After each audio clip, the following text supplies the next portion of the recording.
Right, this is my fee and expenses ledger. Back on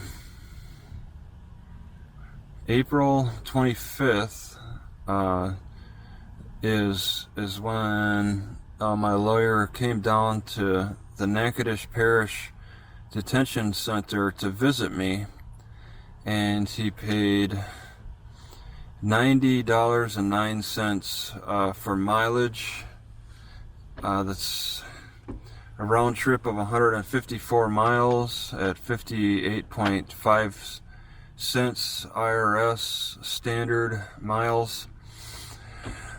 Then 2 days later, he mailed post-trial motions for $27.10.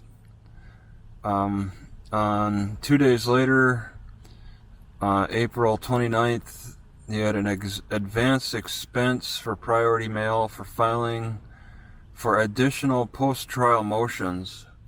So he sent extra motions for another $27.10.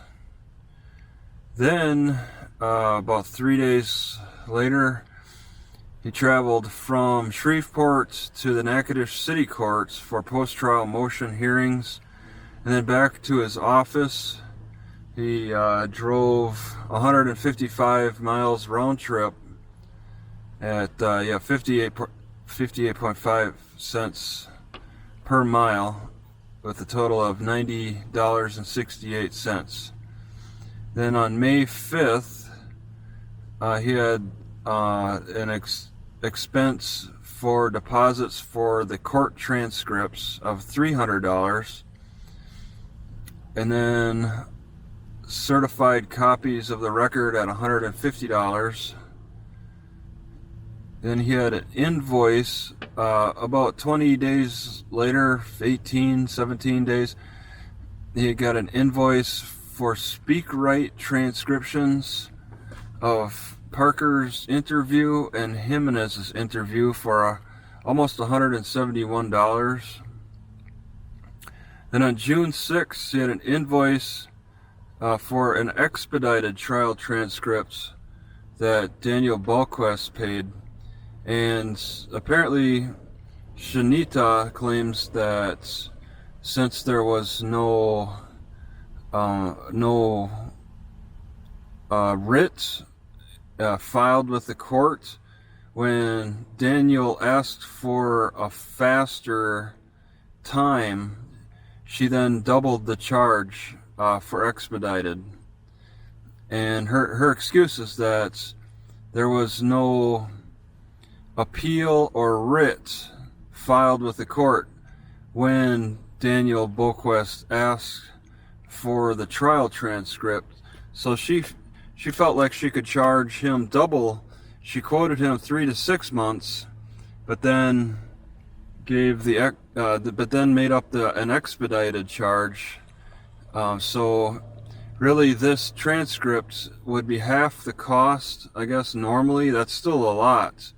She doubles a high cost already for this expedited, in which she has 30 days to submit this transcript anyway, but she decided to double the charge to get it finished in 30 days.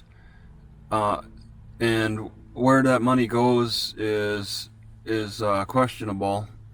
They're very dirty there.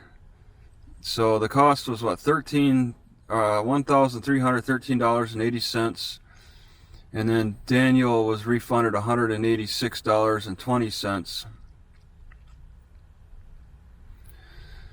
Okay, and they did not include that, but that's a cost to consider. That wouldn't have been the cost that my lawyer had paid. He would have paid half of that for the trial transcript, but Shanita made up a charge for somebody who's not a lawyer.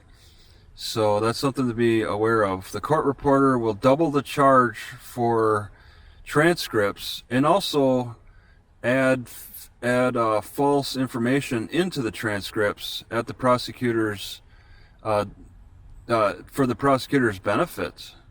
So she's dirty on a lot of different levels. On May 13th, there was an invoice for $147.50. Let's see, on May 27th, an invoice for Ace Digital to make copies of the writ application, which cost nearly $500 just for this writ, for the copies to all go to the Third Circuit Court of Appeals, the prosecutor and the city judge too. They all get copies. All that added up to nearly $500 through Ace Digital.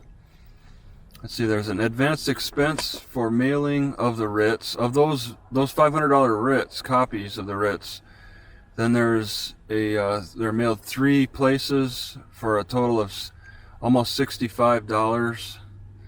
Check on June 30th, check mailed to the Third Circuit for $50 to cover a filing fee for a motion to exceed page limitation.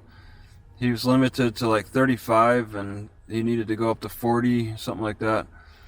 So the grand total of expenses for my lawyer's office is $1,611.39.